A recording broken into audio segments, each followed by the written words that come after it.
What is up, everyone? Hello. Happy Monday. Hope you're doing well. I am Chad Smith. I'm Tierney Smith.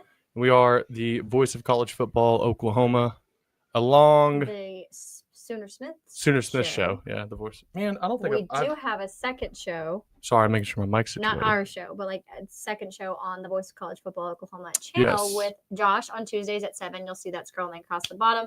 And there's also a call-in show Thursdays at 7. We like to keep it easy around here at 7 o'clock. Yep. That way, we don't have to mix up times. I want to start off by saying prayers out to the Texas, the things happening in Texas. I know it's been affecting a lot of, obviously the families involved, but just people having to see that and just, if you're seeing that in your prayer type of people, send a prayer up and just have them in your thoughts. Hopefully they all get found, or at least some sort of closure is brought to all those families. But definitely a tragedy. But sorry, I hurt you there. But hoping there's some miracles still out there. Right. Yeah. And on much lighter news and more fun news, we have a great guest today to talk about the Auburn game coming up. And OU fans will be familiar with one of their quarterbacks. I'm interested in his thoughts and who he thinks the day one starter will be. But we have a very special guest here with us. And then after the interview, we're going to talk about the Joe C. retirement and then a couple of things that Jim Nagy has said regarding strategy in the portal and an evaluation of players. And then, just some kind of thoughts on maybe some other tangential things. But other than that, we are excited to bring on our guest, Mr. How do I do this right here? I need to go here. Boom. Blake Lane. And for those of you who don't know, which would probably be everyone, he is the voice of college football, Auburn voice. Yeah. Yep. So he is over on that Auburn channel if you want to check him out throughout the season.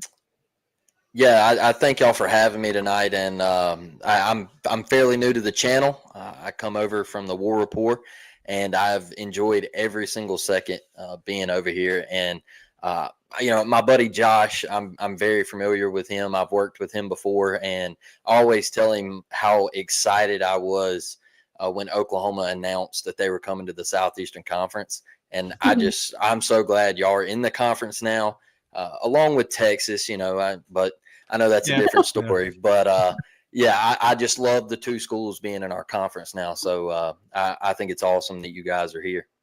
Well, it's been pretty cool. And I think even we can both tell there is a little bit of a heightened just energy, I think, on game days in the SEC, at least from what we felt like when Tennessee came and just the number of fans that travel is just wild. That part. Even South Carolina, like a team that I feel like is not, notorious.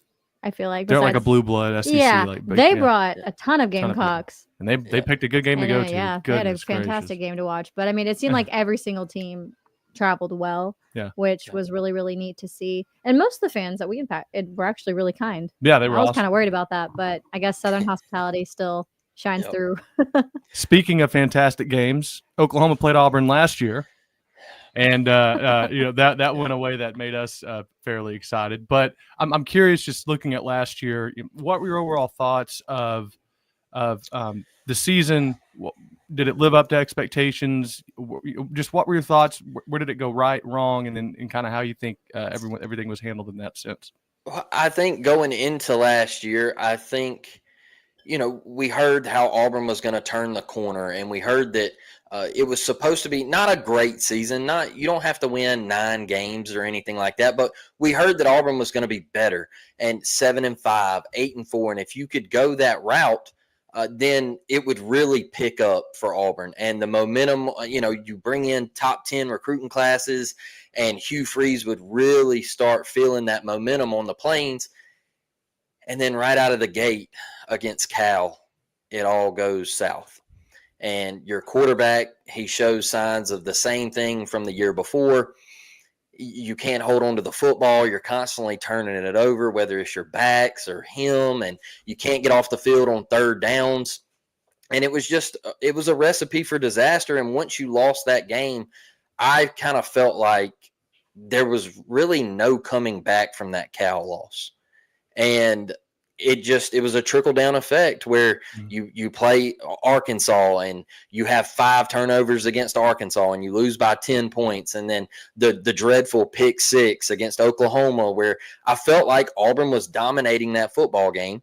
and you were up double digits in the fourth quarter, and you throw a disastrous pick six. And once that Oklahoma game happened, I said, you look at the back end of Auburn's schedule, and I was like, there's no way that we bounce back from this. And you really didn't. I mean, you had one good night in Lexington, but I mean, that's not like a quality win. And you kind of saved everything beating Texas A&M in overtime. But you still didn't make a bowl game, and you still lost to your two biggest rivals in Georgia and Alabama, and they have dominated you. Georgia has dominated you for the past 20 years. Alabama has dominated you for the last 5. And so I just felt like going into 2024, we kind of had some steam, and it got shut down really quickly. And now going into 2025, it's all pressure is on, because if you don't produce in the Southeastern Conference, you lose your job. Absolutely. And so the pressure is on. It is on. No. Oklahoma's coach is definitely in that same boat. So we can definitely understand that part. Yeah, and just looking at 2025, just kind of how the team projects, and if there's anything you want to bring up from last year, just whatever, kind of on your own flow. But I know the defense is going to be very good, really good again, from what I've seen on Bill Connolly's projections, and all projections are as good as I guess the inputs, but I think he's fairly good as those go.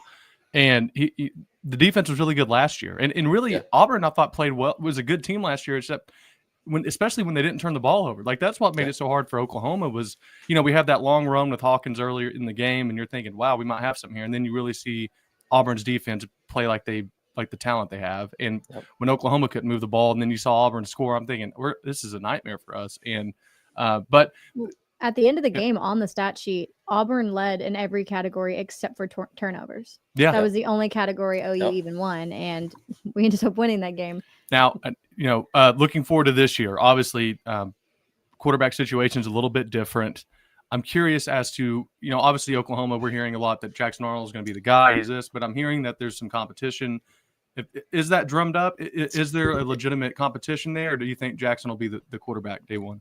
Jackson Arnold is the starting quarterback for the Auburn Tigers, and I think it has to be Jackson because, like I said, this is Hugh Freeze's year. If you don't get it done, you lose your job, and you have went out and you have basically told the fan base, I'm laying it all on the line with this guy through the transfer portal.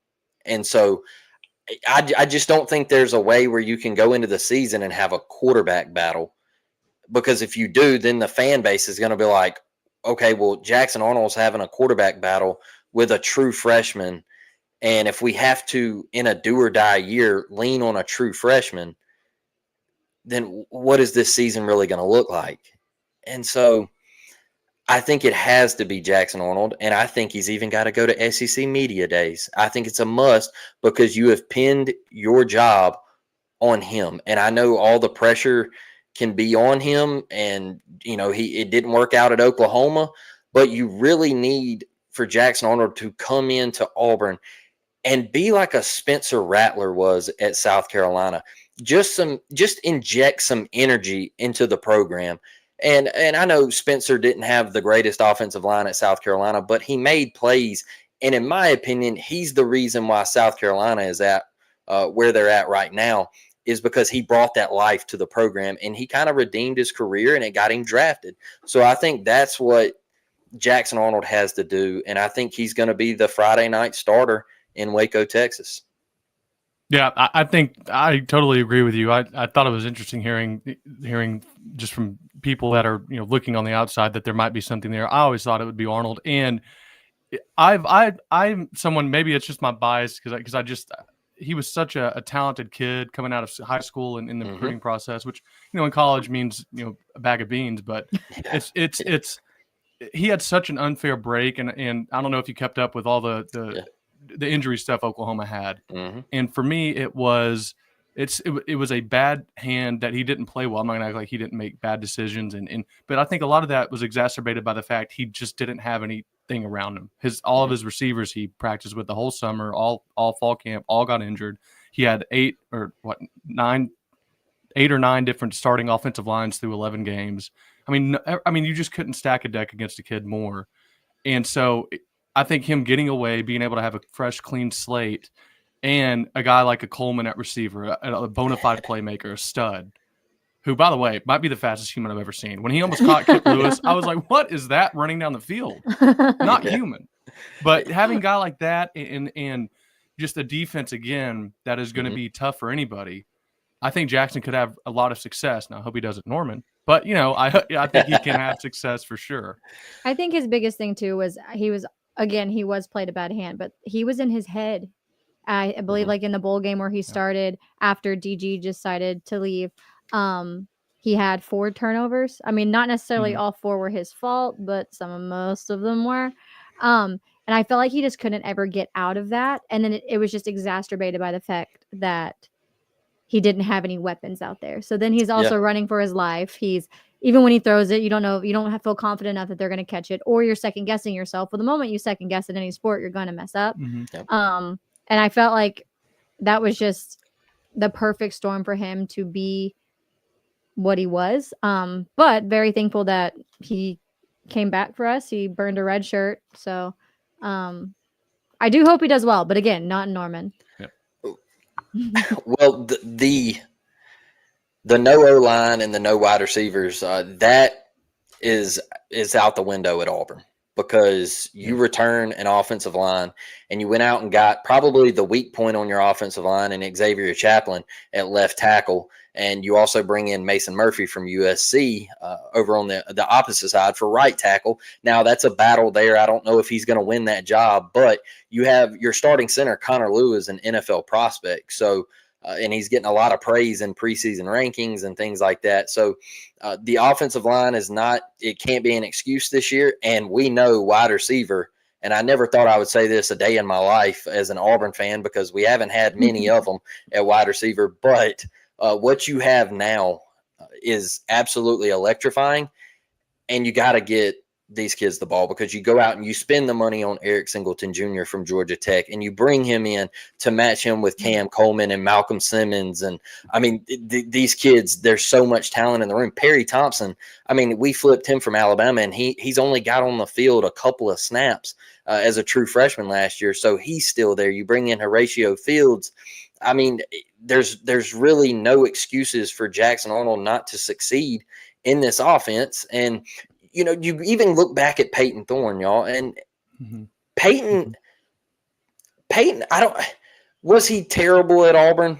Sure. I know the fan base is going to say that, but there was times where he played pretty well, but he just could never escape that disastrous mistake. It was always lingering.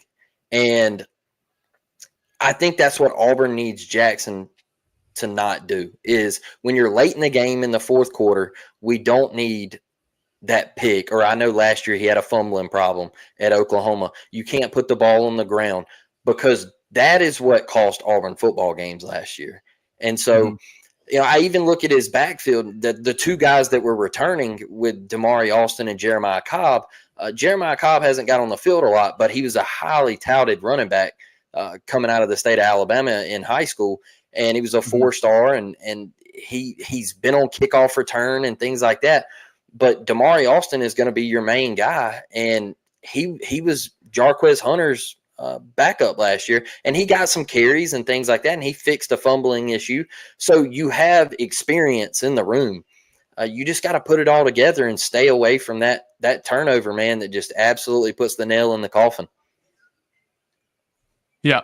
I just want to say, by the way, if you see me looking down, I'm just making notes on my notepad here for all those wondering, so I don't forget to bring up something or ask a question that I'm thinking of.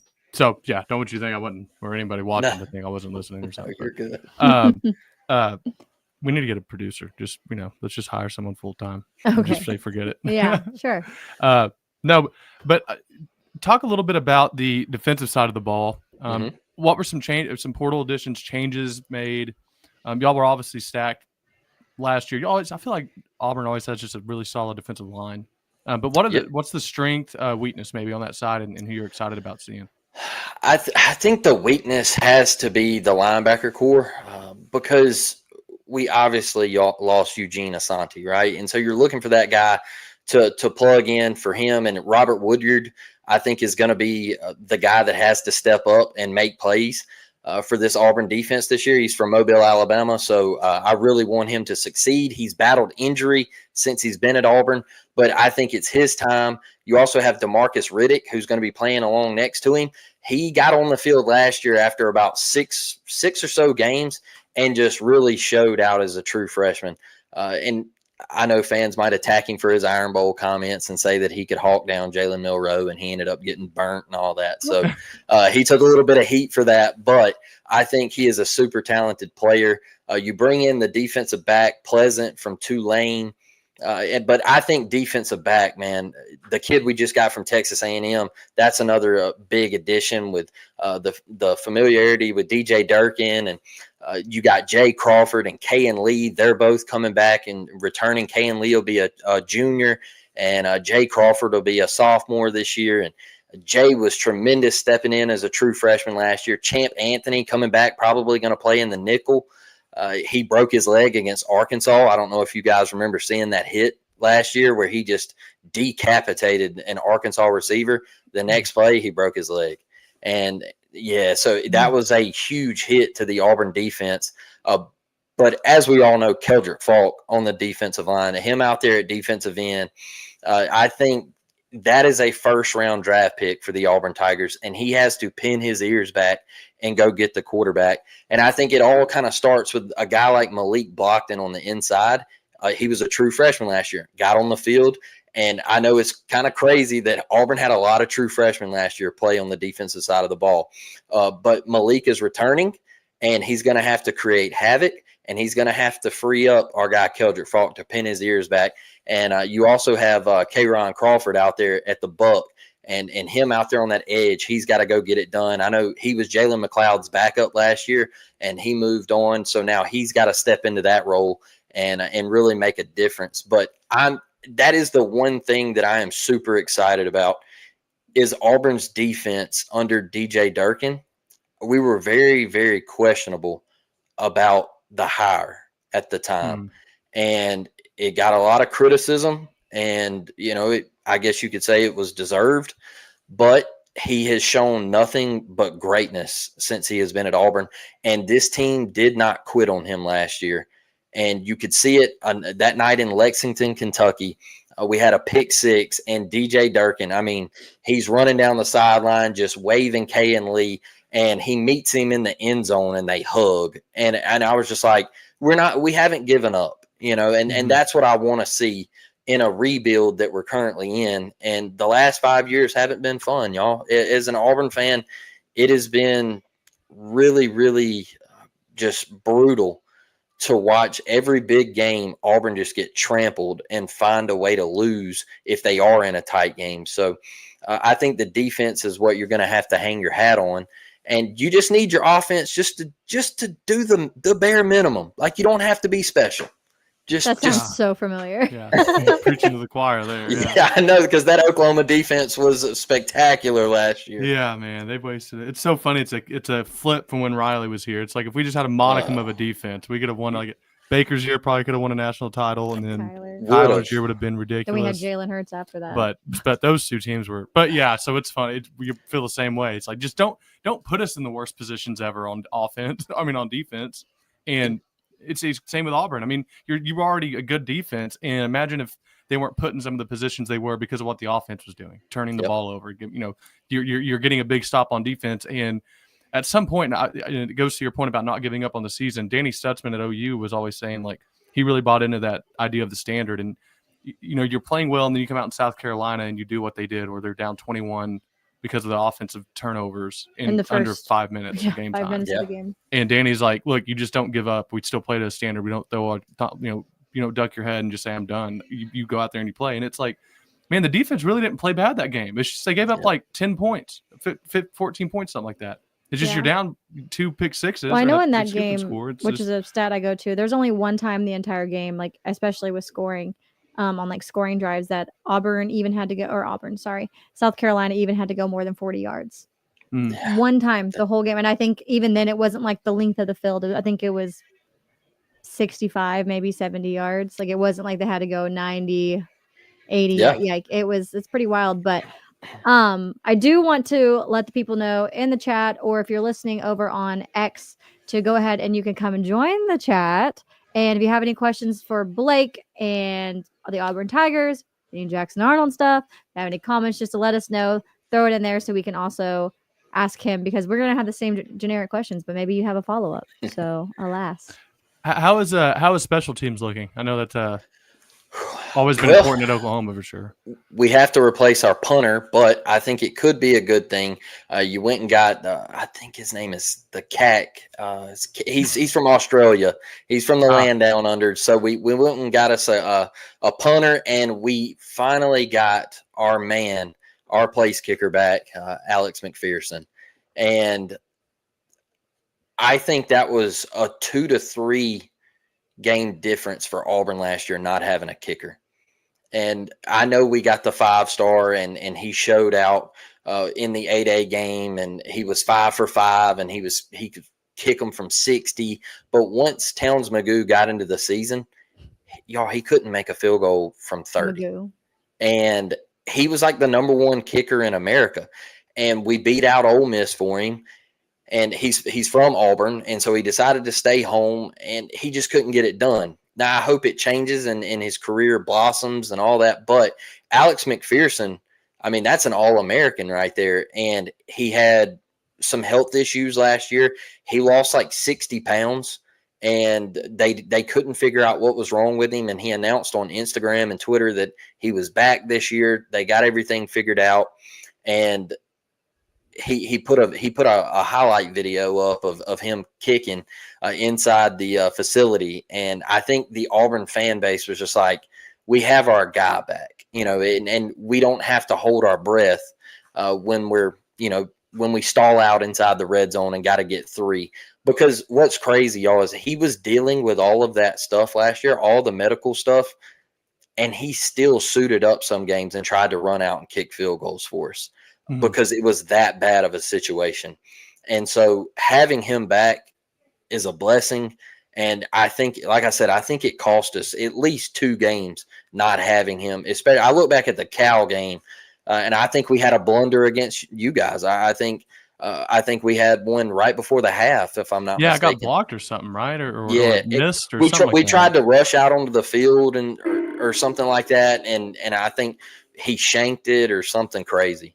Yeah. Because I remember thinking y'all would have gone up by like double digits. Something like that. It'd and especially with the offense last year, it would have felt like it was an insurmountable lead, like 10 points. But yeah. Hey, I wanted to ask you.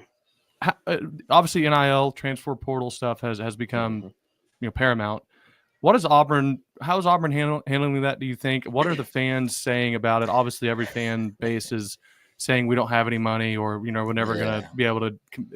It's the worst thing ever until you win a recruit, and then it's like, well, it's just how it is, So how does Auburn handle it, and just kind of your thoughts overall?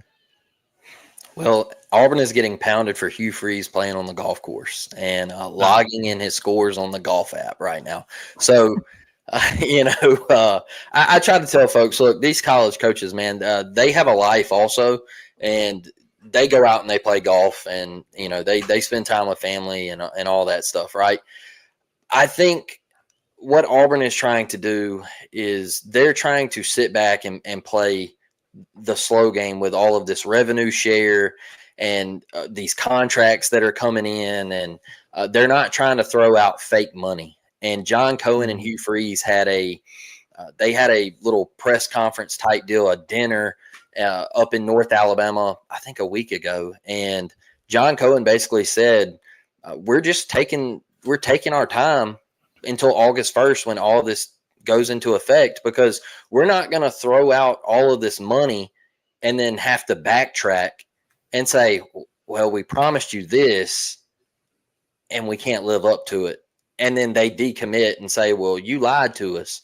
You said you were going to give us this.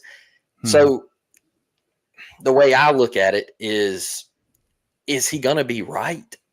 Because if you're wrong, you're playing with your job, because this fan base is going to come after you and say, hey, look, we're 86th or 89th or whatever it is in recruiting right now. And it's an absolute embarrassment with some of the teams that are ahead of you.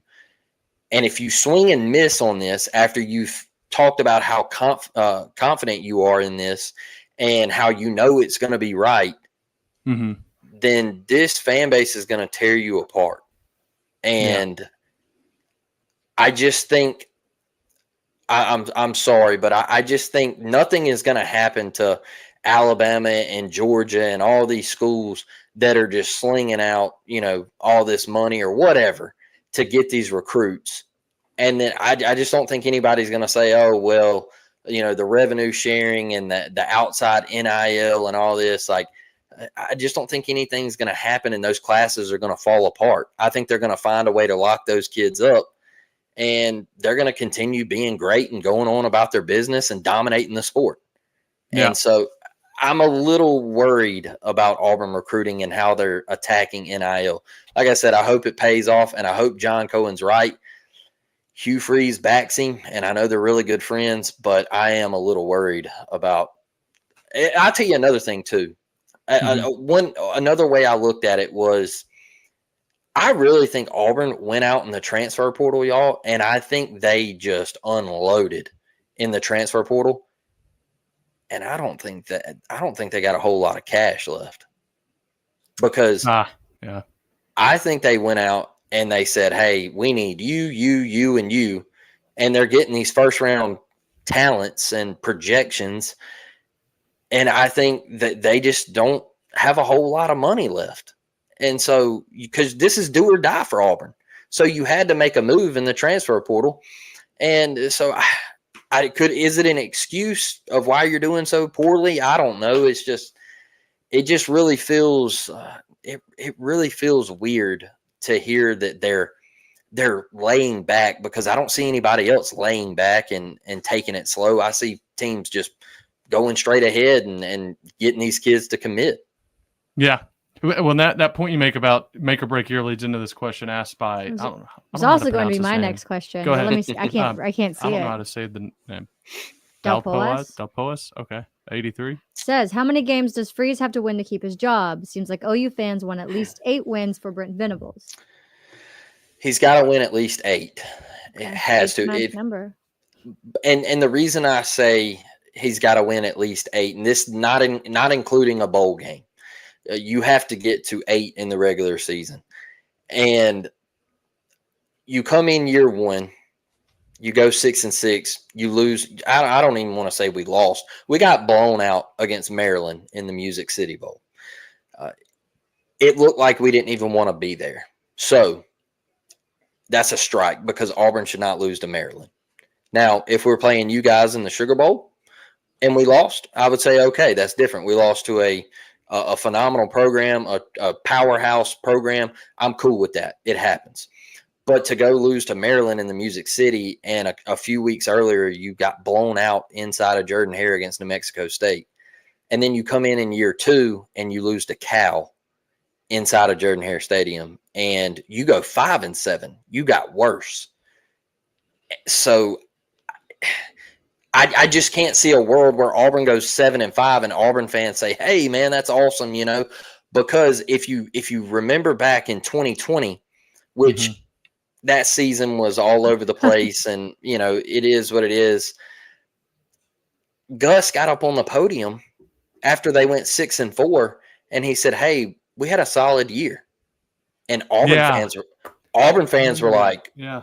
They were like, "What in the world? Why would you say we had a solid year? We went 6-4 and we only played 10 games." And he was like, "Well, I mean, the season was just all over the place. It was a disaster. We had 15,000 fans in the stadium. Like, well, should it even count against me?" And they fired him a day later. So yeah, that was such a read the room moment to me. It's like, man, it's hard to ever say 6-4 is a good year, but read the room. It's like, man. Go ahead. No, I was just going to say, so when you look at him saying that, I think you got to fast forward to where we're at now, after you went through the Brian Harsin trauma, and you basically just handed him $15 million and said, "Go to Idaho and never show your face in the state of Alabama again."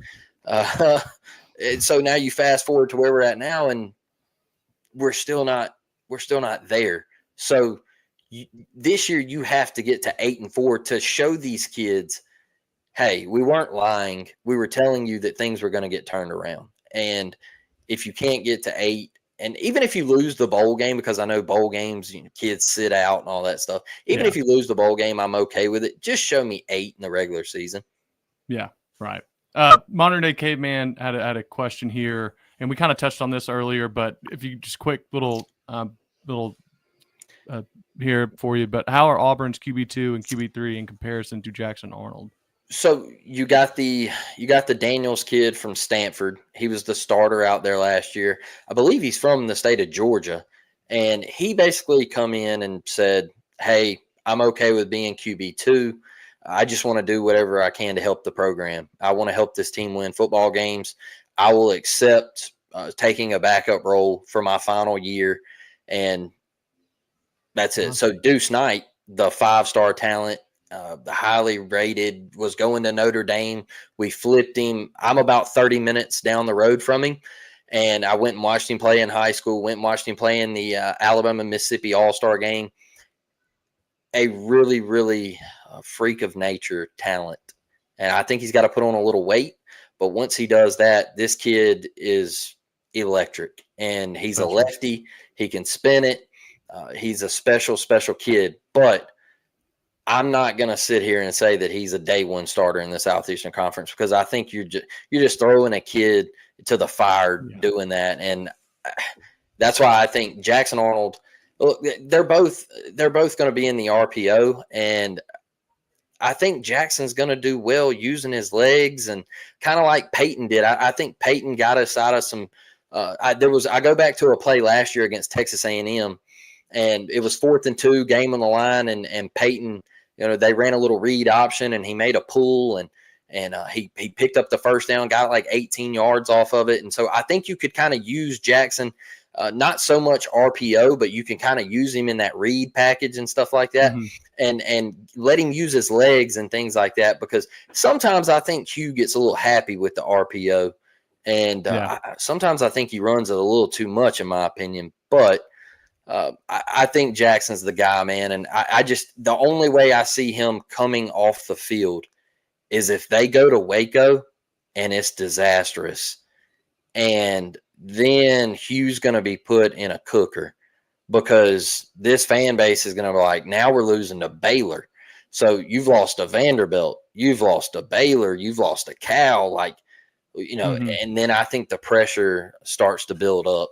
And that's when I think there could possibly be some quarterback chatter if he goes out there and he doesn't play well, and you come back, because you got Ball State, and then you got South Alabama, and then bang, we're right to y'all. So, I mean, it's not an easy slate out the gate. I mean, you got Baylor, Oklahoma, Texas A&M, then you got Georgia.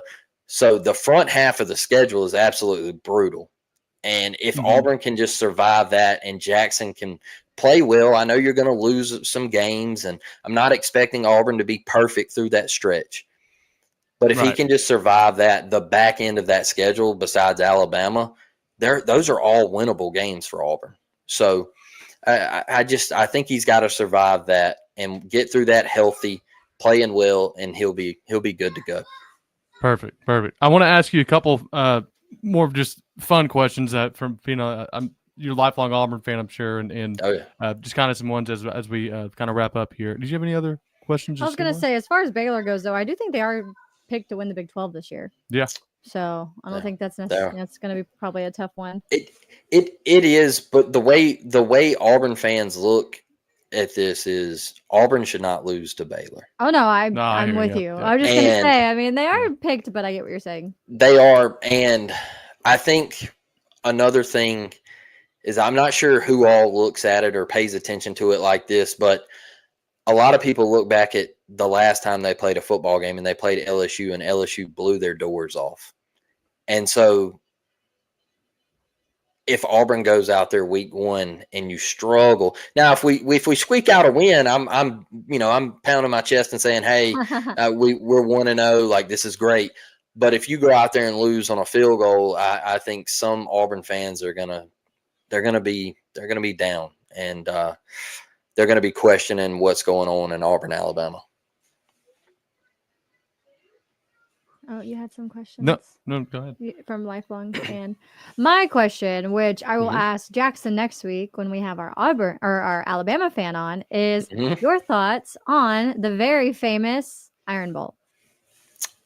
Kick So six, yeah. Yeah, kick six, just the history of it, the animosity, all of that. So I know I'm in an Oklahoma territory in this podcast, and you know I think the Red River rivalry, or I call it the Red River rivalry. I know some people call it the shootout now or whatever. Technically, you're correct. It used to be the shootout. Okay. So I call it the Red River rivalry. I think the setup, the Cotton Bowl, the State Fair, all of that. I think it's absolutely electric. I do. I think it is just one of the best college football rivalries in the country. Mm-hmm. But the best is the Iron Bowl. And if you live in this state and you grow up in this state, it hits you so much. Like it just hits so differently. Because there was a saying from Paul Feinbaum when they did the documentary on it, the ESPN 30 for 30. He said it's like the Israelites and the Palestinians living amongst each other for 365 days. And he said, but on that, right after that 364th day, the state shuts down and they either go to Tuscaloosa or they go to Auburn because they got to play each other. And so the hostility, the hatred, it's even at a gas station on a Monday afternoon.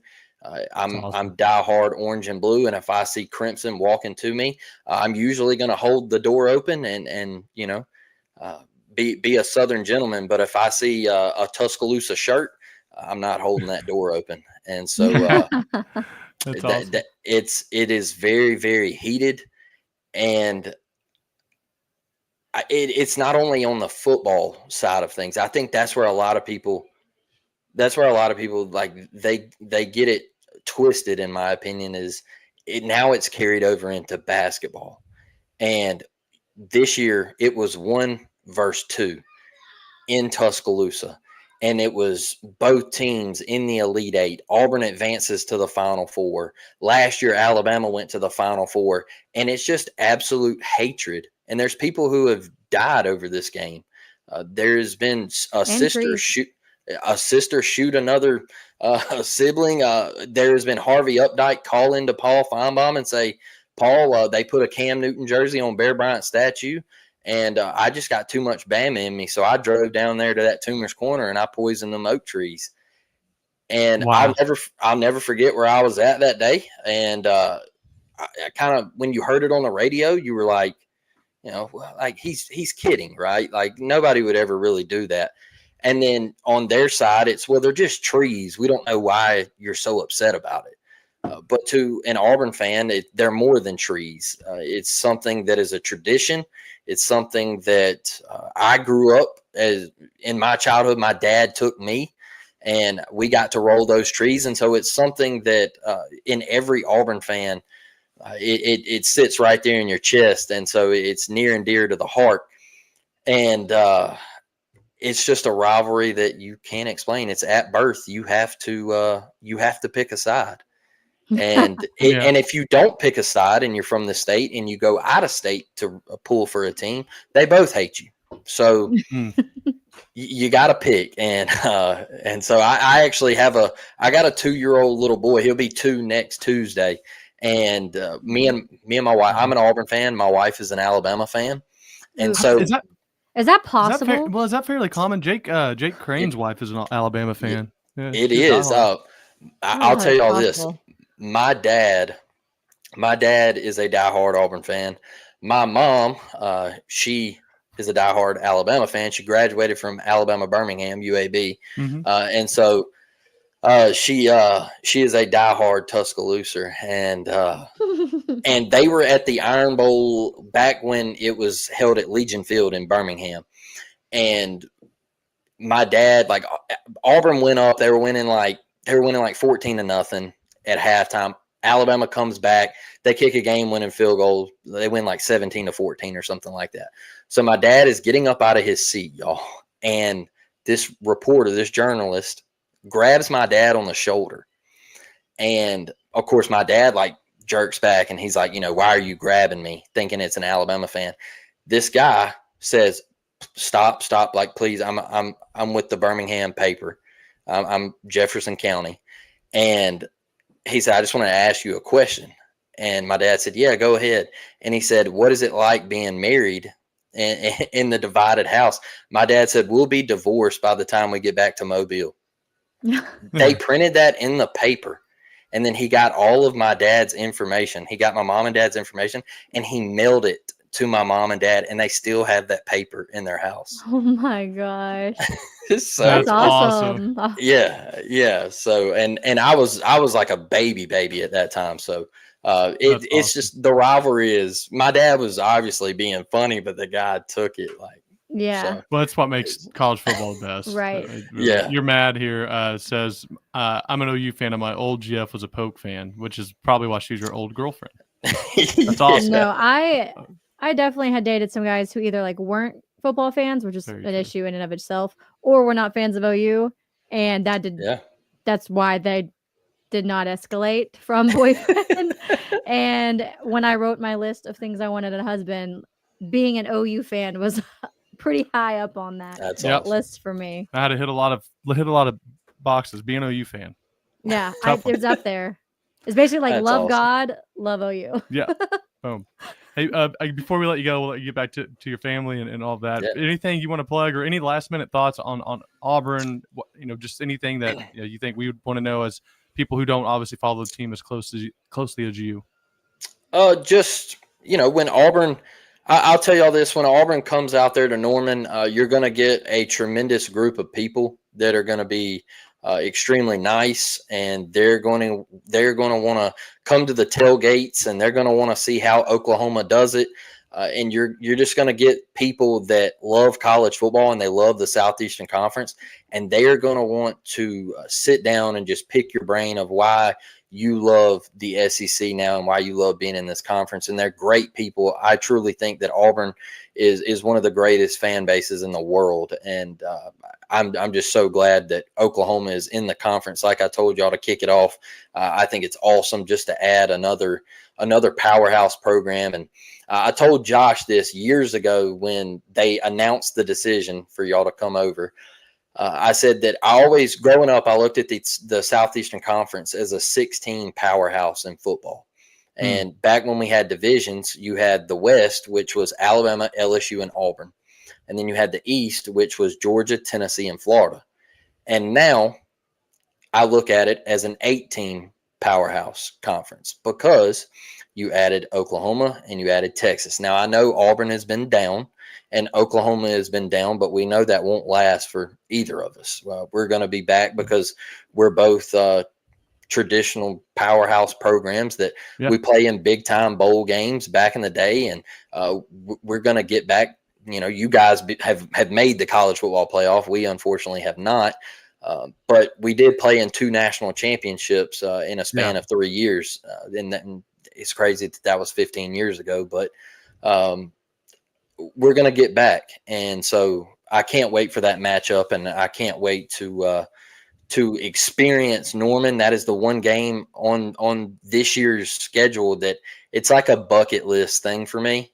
And so I flew out to the University of Oregon 2 years ago I'm wearing a Bo Nix shirt. And so I flew out there to watch Bo Nix play, and I got to experience Autzen Stadium. And, Oklahoma is one of those campuses that it's one I gotta check off. So I'm excited about this year and our first trip out there and being in the SEC. So if y'all could just go over to the Auburn at the Voice of College Football page. Plug your socials and your page and all that. Yeah, just go over there, Auburn at the Voice of College Football. I'm trying to get to 1,000 subs. I just joined a couple weeks ago, and I'm having a blast, and I enjoy it, and I love doing little crossover episodes like this. Y'all have been fantastic, and Go follow me on Twitter. I think it's blane1526. I have it in the Chiron down below. I put it down there. Okay, so and use that. You might be the only person who knows that word. The Chiron below. No idea that was what that was called. Yeah. But before you go, I've been asked from my older brother, that before we joined the SEC, I guess Auburn was one of the teams that he actually just liked for no reason other than he just Auburn seems solid for him to like. So he has a great respect for you guys, and he just has told me 3 times now, tell him that. That's awesome. I think Auburn's cool. Yeah, so that's awesome. There you go, Derek. Awesome. I told him. I appreciate y'all for having me on.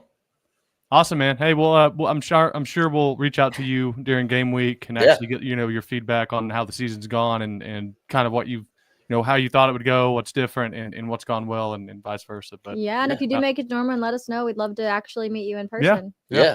Yeah, we'll do. And I thank y'all, and good luck to y'all. And I know that that week we'll be against each other, but like I said, I really want to see Oklahoma get back to what I know they can be. And so good luck to y'all in the 2025 season. I got you, man. We'll talk to you soon. Yeah. Awesome. Shrink us. Oh, I got to be better at that. Before we continue, please go ahead and follow the Voice of College Football on all social media accounts. You can find it by simply looking up the Voice of College Football. Additionally, if you don't like looking at our faces, our cluttered background, or anything about it, the space behind us, it's pretty organized. It actually doesn't look too bad today. But you can listen to just our voices, if that's better for you, on anywhere where you can listen to podcasts. That's Apple Podcasts, Spotify, Amazon Podcasts, all of that sort of thing. And then also, while you're at it, go ahead and like the video. I'll give you 3 seconds to do so. 3, 2, 1. Subscribe to our channel if you have not already. If you weren't here last week, 3 favorite candy bars. Technically, our top for this week was supposed to be your favorite movie treat, or your favorite movie Hall of Fame candy. College football. And this is the actual Hall of Fame of college football message. That's actually, I like that. Shout out to my favorite Sooner couple, Mr. and Mrs. Smith. Sweet. But no, appreciate that. This week it was supposed to be, what is your favorite movie treat? Right. That's true. Which everybody's gonna say popcorn, but like besides popcorn. Mine's chocolate covered almonds. Yeah, those are 100%. Good. I like the chocolate covered cookie dough bites or hot tamales. Just depending on which. Anyways, but before I continue, before we continue with our I suggested hamburger versus hot dog, 4th of July hamburger. Hot link, but that can be a hot dog score. Love hot links. My dad grilled up, by the way. It was awesome. Killed it. The burgers were fantastic. But we also are here every Monday at 7 p.m. So you can join into the Sooner Smith Show live. You can join Josh on Tuesdays at 7 p.m. And you can join the Call-In Show Thursdays at 7 p.m. So lots of content here. Josh has also been, I need to slow down. Josh has also been very good at adding just additional videos throughout the week, just little small tidbits and clips of what he has had. So your questions for the comment section as well as for the live chat, we suggest you do both because we need comments, is tell us your favorite movie treat. And do you prefer a hamburger or hot dog on the 4th of July, or I guess at a cookout? Yep. Awesome. Hall of Fame says you just got to have both. I'm there. I had a hamburger and a hot dog on Saturday, but I don't eat them very often, so it was worth having both. We have another hot tamales lover. Yes. You do like hot tamales. I love hot tamales. So it depends if I'm going more like traditional and I want something sweet, chocolate, or I'm gonna, obviously spice it up with the hot tamales. So good. Red vine should be a crime.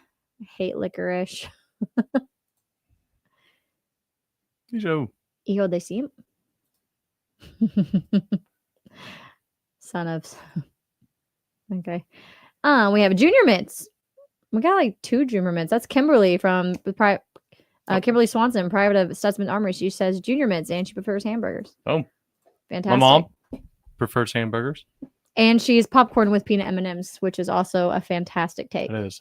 Popcorn peanut M&Ms are elite. Jackson Johnson says eating a burger and drinking Coca-Cola on the 4th of July is perfect. America. Hey, man. Nothing more American than that. That's absolutely 100% true. So let's go ahead and jump into our next topics. All right. First, First, we have a commit today, and then we're going to get to the Castiglione. This might be the fastest we ever got to a commit.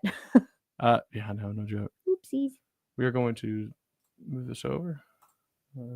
Zoom in here. Hold on, sorry. Trying to fix this up. Stacy says she likes hamburgers. I'm just going to fill the gaps while you're trying to get this up here. Yes, please do. Does anybody else like more than just like mustard and pickles on your burger? Because I'm married, I swear, to a person with child taste. He's a pickles and mustard. I'm a only simple kind of man. guy. Doesn't take much for me to be happy with my food. All right. Well, voila.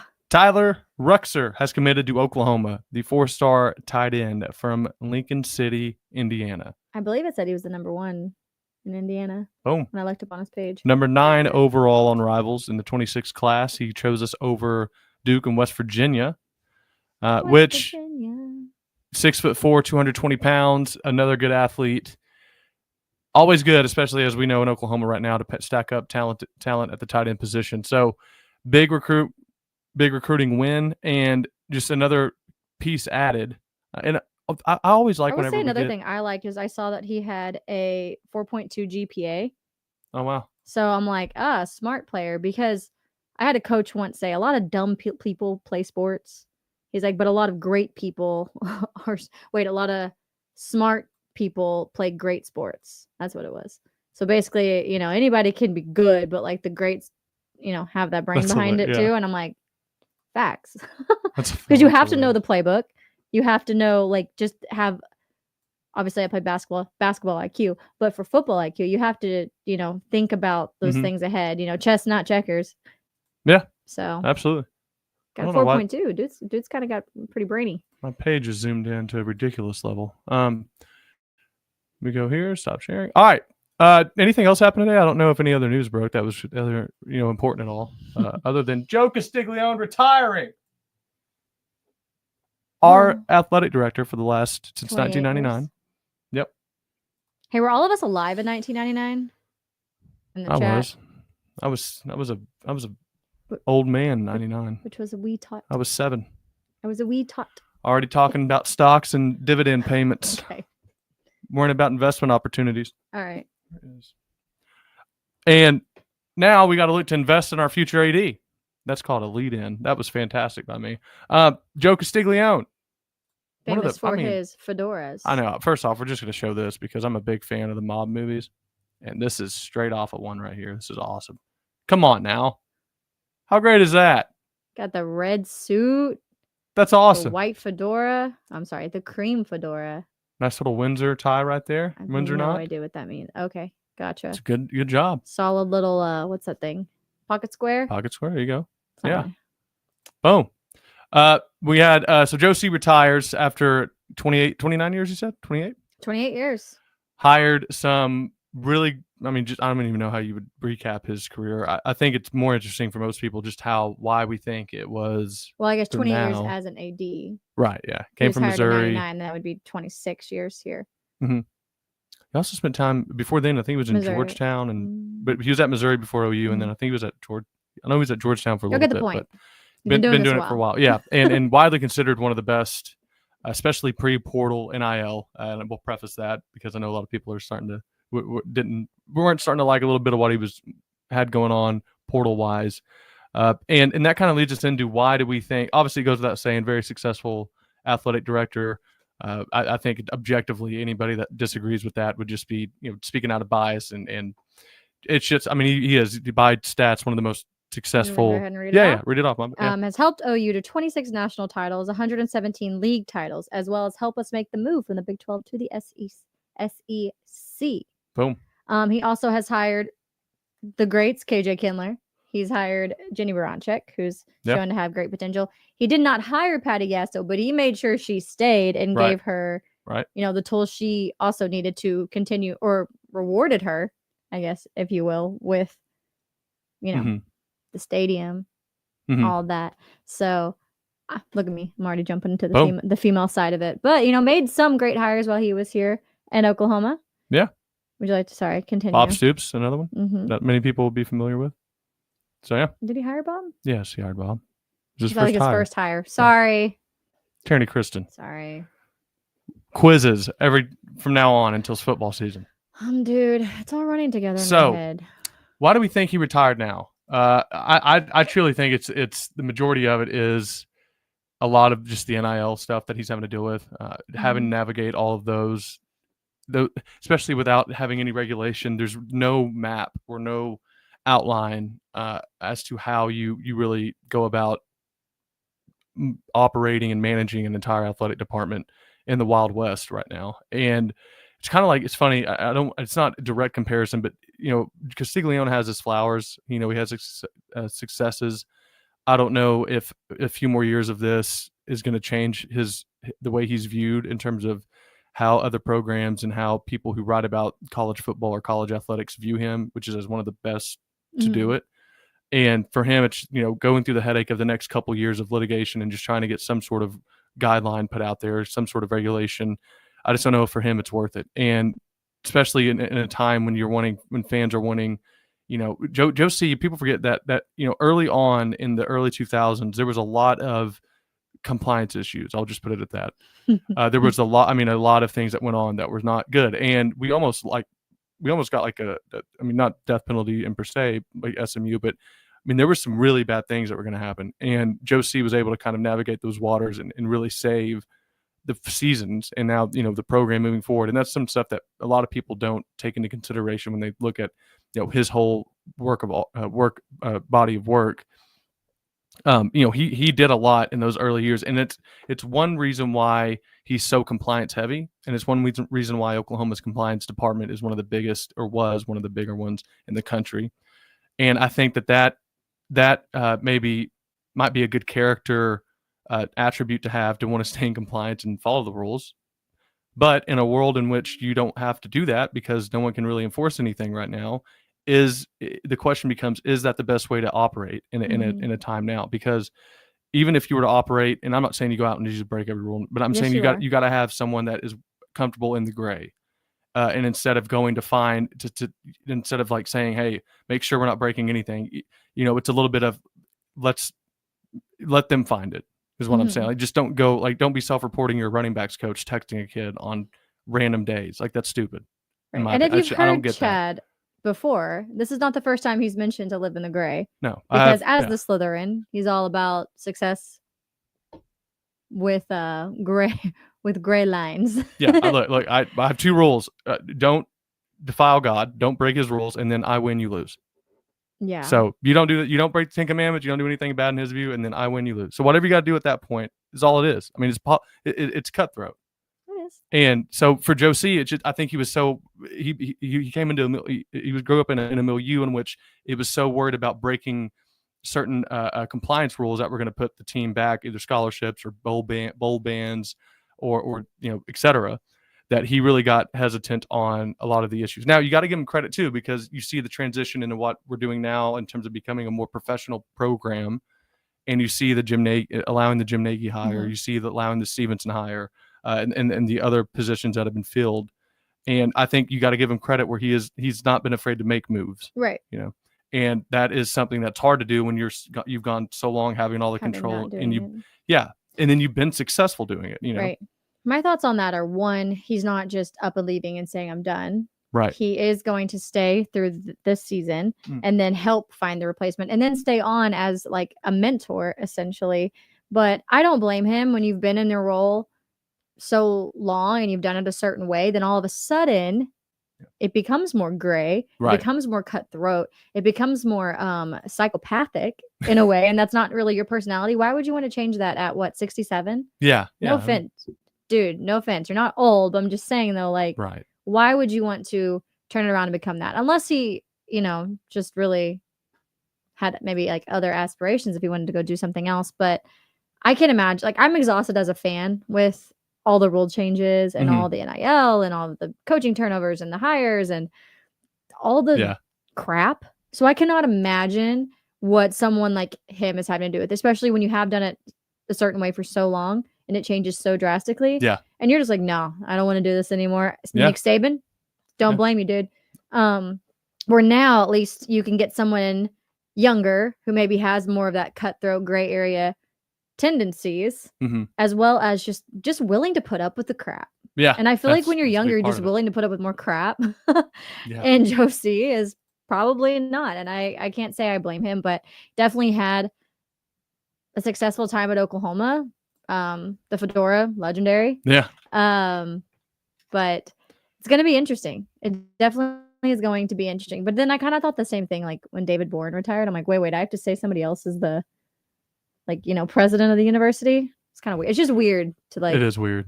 get a new name, but all good things, all good things. But all right, so let's talk about a little bit of who we think the front runners are. And by we, I'm just going off what's been reported here. Obviously, there's a million names it could be, and it really right now it's even harder to tell. I know we'll start off talking about the favorite and the if you will. I don't know if you can really. Let's go out on a those limb and say things. too. Chad and I are not experts in all things athletic director at every other college in the university. Yeah. So well, it's like anything. You do your research and you work off of that. So yeah, and here's breaking news to all the people listening. Nobody is. Hall of Fame college football, exactly. He says, when you decide that evolving isn't your thing anymore, it's probably time. Yeah. Exactly. Yeah. And he also brings up the guy that is certainly the leader right now, if you ask anybody, is Zach Selman. Zach with one, just a C, no K. Yeah, no H. Zach, ZAC, T. Do you know who Zach Selman is? He's a former. Oh, you did. Yep. So he was here. Started. It's actually pretty Don't sweet. ask more for He's me. at Mississippi State right now. He's that I did athletic know. director there, and he's obviously a longtime member of the Oklahoma athletics department under Castiglione too. He started. I do like these kind of stories. Started as a graduate assistant. By the way, Nike's new CEO started as a part-time worker at one of their shoe stores in just California randomly, and just worked his way up. He's the new president and CEO of Nike. Wow, love that. So, I mean, he legit has everything he did in Nike was literally from him starting as just shoe salesman in like a normal role in high school or out of college. I don't know. I think that's cool. Started as a graduate assistant and worked his way all the way up to deputy athletics director in less than 10 years. After being here for over a decade, he went to Mississippi State, where he is now the athletic director, started in 2023. So just some background on him. Throughout his 20 months at Mississippi State, he has eight sport programs have earned national rankings during the 2023-2024 athletic year. The women's golf team. So actually, this means we should definitely hire him. He's making golf programs better. It's not even, he's hired. But they won the national champion or the SEC championship. Men's basketball had a second straight NCAA bid. Softball had the highest ranking in program history. And then soccer reached the Sweet 16. Didn't know soccer had a Sweet 16. But, there you go. We're admittedly not soccer people. And, so he is baseball is in the top 5 of the SEC. Obviously, they're a historic powerhouse there. So that has a lot to do with it, too. But I think that where you're looking at Selman, and he's the most intriguing, is how do you progress an athletic department? Are you investing in new facilities? Are you willing to go out and because really as an athletic director, the main thing you're doing is getting money for the programs. Mm-hmm. Like your biggest job is just to get revenue, get more money in. Are you someone who's willing to go do the work, go to the dinners, go to the speaking events that are across the country, go to the alumni events that you have to fly out to several days in a row, which I know obviously people would say, I'd love to do that, but still, I mean, it's your job, and you're right, and you're given the same pit. You're having to deal with very wealthy, very, very self-confident people that want to have their end. They give you money. They want to have access. You're having to manage a lot of personalities that have, a lot of self-belief. And just speaking from people who have seen him deal with that, it's not always as easy as it sounds. But you look at what Selman's done, and it says he's led new facility investment chapter already. Volleyball, men's basketball, women's basketball, new locker room and recovery spaces, built Mississippi State's first ever student athlete brand services and business development team to bolster the Mississippi State's NIL efforts on a national level. And then recently helped land an $8 million gift towards the newly launched State Excellence Fund, the Mississippi State Athletics Fund of the future. So he is already been under Castiglione. He's seen how he operates, and he can pick the pieces that he saw in Castiglione that he liked, and then he can kind of use those, and then also how he is as a person. Just Right. keep progressing in that way. So it allows him to kind of be himself, but also utilize the best facets that Castiglione had as an Mhm. athletic director. So there's him. There's a guy named Ren Baker, who's West Virginia vice president and director of athletics. Some may remember he hired Zach Alley over the break. But he is an Oklahoma native, which I didn't know, from Valiant, and he worked across several schools: Rogers State University, Northwest Missouri State, Memphis, Missouri, before landing at North Texas athletic director in 2016. And under his leadership, they won 17 conference titles or division championships. And in 2019, every Mean Green team achieved a winning season for the first time in school history. Wow, that's impressive. It is. And I hope people understand, like, it's not, especially when you're not a blue blood program, that shows that you are investing not only in money in the process, but you're hiring coaches that can go out and get assistants that work for them and do the recruiting well, that are good evaluators and good they see talent. So I know people will see that and they're like, oh, it's North Texas, they won, why do we care? It shows that that athletic director has an eye for coaching, Right. has an eye for program, and isn't afraid to invest in those things. Right. And I will say, for me, I once watched, when I was in junior college, watched the Mean Green women's basketball game. And when I tell you I would have rather watched paint dry, I would have rather watched paint dry. And they were not good. I think they had made, as a team at that point, like less than 23 pointers the entire year. So the fact that they got to a winning season, congrats to them. Yeah. Talk about granted, that was, 10 years ago, but I mean, hey, directing the design and fundraising for 3 of new facilities for the track and field, stadium, golf practice facility, and indoor practice building. And then one of the biggest moments was whenever he, led them going into the American Athletic Conference in July of 2023. And then he goes to West Virginia, and you see that he continued that. He had 5 new hires, and obviously, and then also renovated the facilities for each one of those new coaches. So I just like people. I like ADs that aren't afraid to get in, and they're not afraid of change. They embrace it, and they use it to just better the program. And hopefully that is something that we can kind of see continue. And I'm not saying Oklahoma's been afraid to do those things, but just being able to find where money is, how to allocate it most efficiently, and someone who's done it multiple times. There is an interesting option outside of both, which is, do you just go for more of a CEO?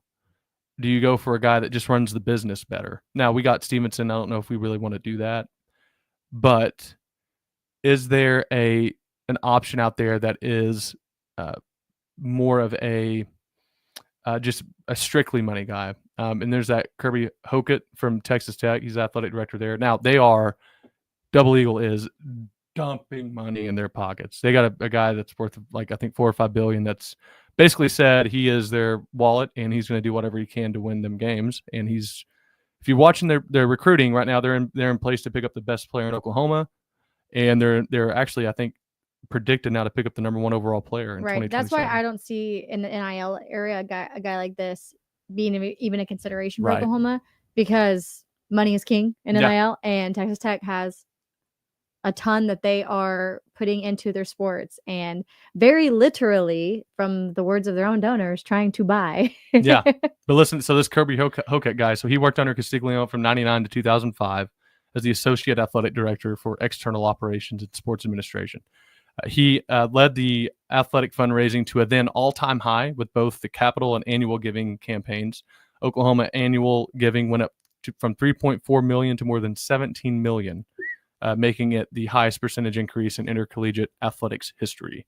A $100 million capital campaign for Oklahoma athletics was led by Hocutt, and the campaign focused on facility construction and improvements to Oklahoma's other sports programs. So, guy that knows how to raise money, was able to do it before, and kind of get into Nagy's comments. We don't need to go through. So, anyways, there's a few others. Marcus Bowman's another one. He's the Oklahoma deputy athletic director right now. It's funny, people are out there throwing out Bob Stoops. Stoops does not. He retired. Let him be. Leave him alone. Yeah, I wouldn't want to do that. But leave him alone. Just let him come back for recruiting events. Be a guest speaker every now and then. Let the man do what he wants to do. Yeah. So there's kind of some names to keep out. Obviously, Selman's the clubhouse favorite or leader right now, and can't say that that's a bad choice or anything. But yeah, it's gonna be interesting to see. And like you said, they're going to be people. He's going to be here all year, so he'll be able to kind of make that transition as smooth as possible. Right. And the last topic we want to talk about is Jim Nagy made some comments that confused, I think, some fans, or some infuriated, some confused, some accepted. Josh already gave his comments over what he believes Nagy was saying and his take on it. So we also wanted to give our opinions on it and what we thought Nagy was saying as well. But before, let me go ahead and read Modern Day Caveman's comment. It says, hire the best person for the job, not because their father and uncles are OU legends. Leave personal feelings out of it. Yeah. Remember, that's how we ended up with the Seth Luttrell fiasco. I agree. But, you know, with everything, it's not what you know, it's who you know. And what's life without a little nepotism? I think facilities are in the back burner with NIL at the forefront of raising money. Yeah, for sure. I'm just saying that the again, reason why it's that double-edged sword. Like, you need the facilities to try to draw kids in, but at the end of the day, it seems like money is more important. So you want that money to draw those kids in. So who knows? And also, facility upgrades just means that you're required to go fundraise and get money, and that's the biggest thing to me. Is just, can you do that? But yeah, you're right. I'm all about the players need the money first and get them on campus before you worry about all the facility stuff. Right. But all right, Jim Nagy. His comments. I'm gonna go ahead and pull it. My Twitter is zoomed in to where you can't even read anything, so we're gonna have to do it from memory, or go look them up on your likes on your phone real quick. Oh goodness! It's like this and won't stop. It looks like a 95-year-old person that can't see was trying to. Well, I sent it to you in comments or on the DMs. I know I won't be able to read them. Just pull up your phone and read them off there. I won't be able to. It's not as comments; it's a whole video, babe. Oh well, it'll have to be next week because my computer's messed up. We're not gonna do it next week because it'll be old news by then. Well, I'm telling you, it's frozen. It is what it is. We can't do anything about it. So there we go. I don't know. Maybe I can do it over here. Hold on. Let me see. Secure crucial. Please hold. Nope. Doing the same thing. Just go up. Hold on. T, we got to say something while we're just scrolling. Right there. I see it. There. So this should hopefully work. Yeah. Apparently. All right. One sec. Anyways, do we have any other comments on your favorite movie treats? While we're waiting. All right, what was this in relation to? Okay, so Jim Nagy went on to speak. He was speaking with I don't know who was this, Jake Rosenberg, but he was talking about evaluators and kind of having a process to go about finding talent and where it is and all that. So here's that sound, and then we'll talk about it a little bit whenever we get back. Wait, did I click share audio? I don't think you did. I'm going to click share audio, and then we'll be fine. Your dad wants to know who's the cornhole champion. Me. Smoked people last week. Oh, I'm sorry, Dad. 1 second. Focus on this. All right. Hopefully y'all can hear this.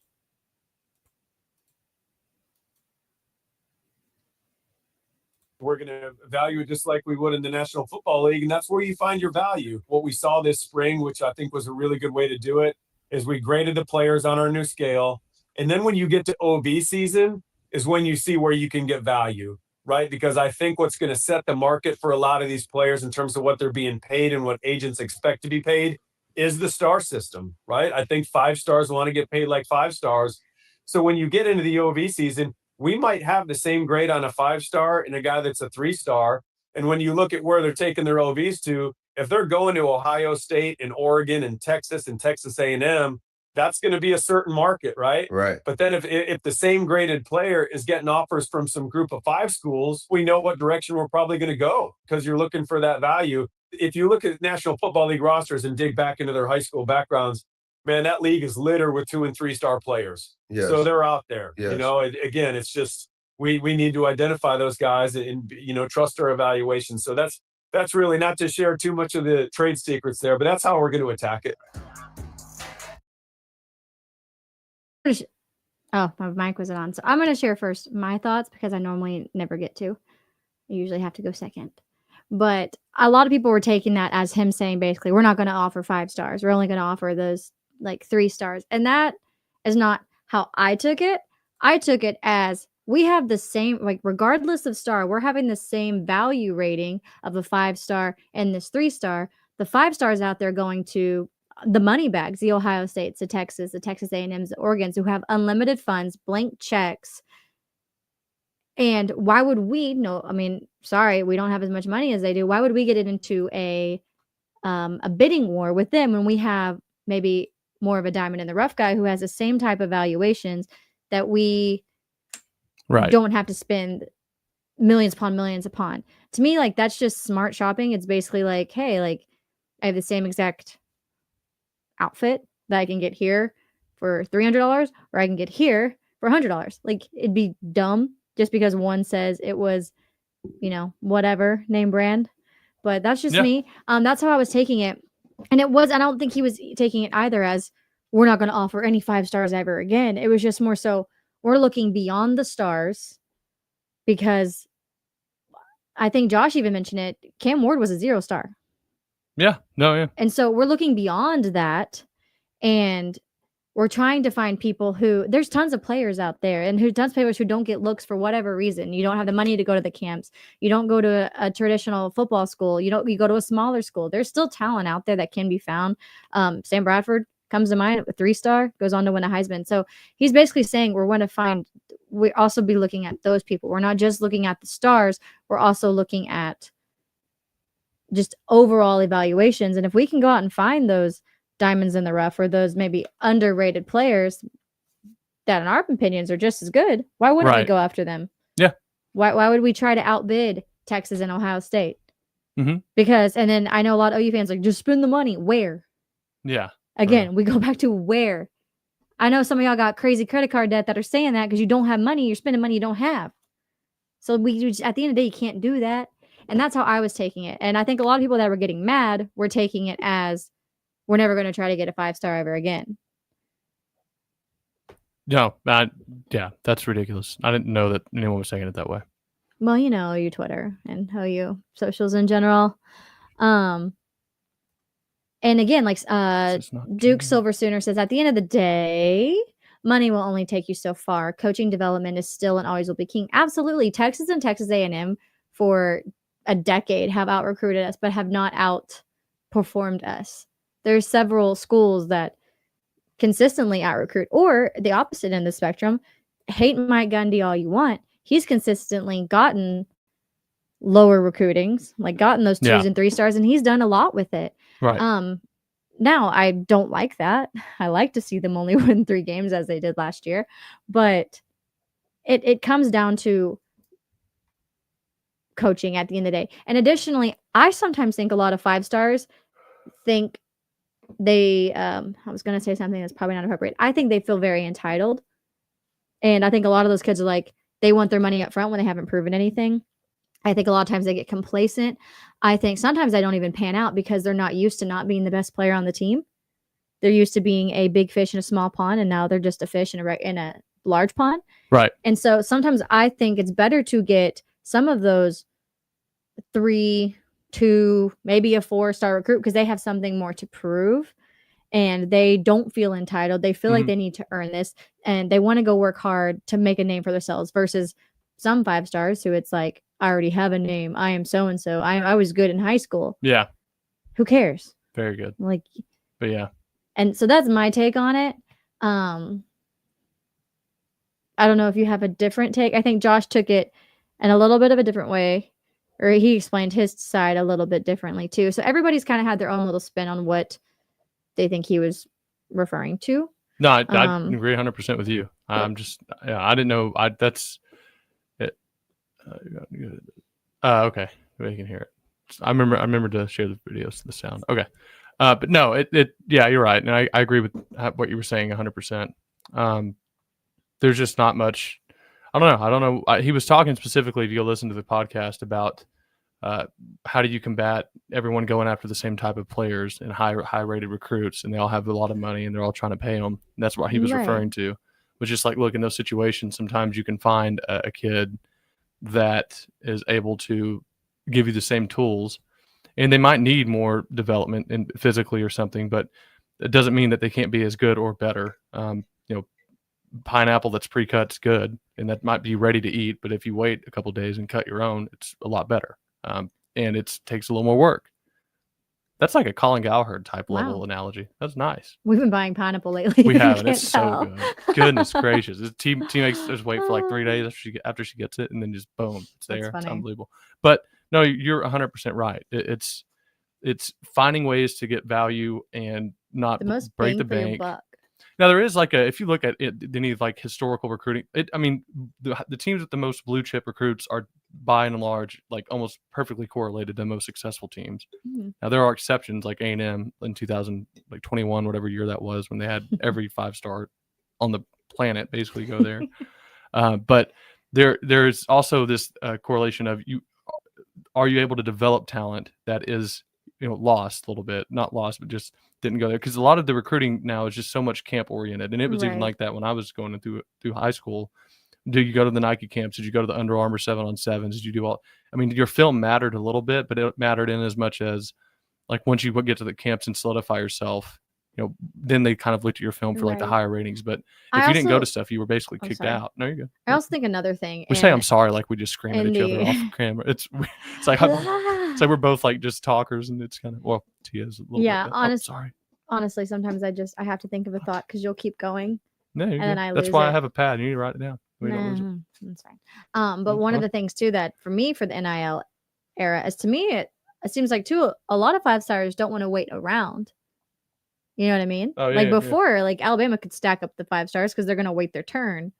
Now I don't feel like that's the case. So why would you go out and spend a lot of money on a kid who you tell them, well, you're not playing year 1, you might not even play year 2, and now all of a sudden they're like, well, I'm going to leave. I'm going to go somewhere else now. And we're maybe that 3-star who's like, they're like, you're not going to play year 1. You might not play year 2, but we're going to get you better. They're like, heck yeah. Mm-hmm. Like, I just want to get out there. I want to prove myself that way. So again, that might go back to that entitlement thing. But again, I did not take it as we're never recruiting any 5-stars again, and we're just going to only look for these diamonds in the rough. But like, no, it's not what I took it all. As other people, I didn't even cross my mind. Me either. But also, I listened to the full show. Not an out of context clip. I just think listening comprehension is not always the strong suit for some. Well, the first thing you ask, comprehension. If anybody showed you a clip, social media, just ask what were they talking about before this and what did he say after, and then you check it yourself, because if they can't tell you, then they're just providing a clip out of context and have no idea what they were talking about. That too. Which goes for football and anything else in life in which there are things taken out of context and clipped. Absolutely. No, there are. I think it's going to be good. Now, it's the counter is they've always evaluated. They've always tried to get value. You try to find people no one else wants, but and another counter argument, I guess, if you want, is once OU offers a 3-star, he's going to get offers from everybody, and he's not going to be a 3-star much longer. My dad talks about that all the time. It's once a kid gets one offer, they're all going to offer him because they saw OU offer. But also think about it this way: that kid from Owasso, kid right under our nose, that if had we offered, we would have gotten, but he wasn't, that big name. Oh, that's Jackson's still zooming in. We're probably going over on his show. That's wild. Anyways, I did this before, and I don't know how we get back. All right. Well, if you can hear us, anyways, this is hilarious. Basically, what I was saying is, kid from Owasso wasn't getting many offers. First offers from Alabama. Sorry. Oh God. Yeah, it's first offers from Alabama. So then all of a sudden, everybody else starts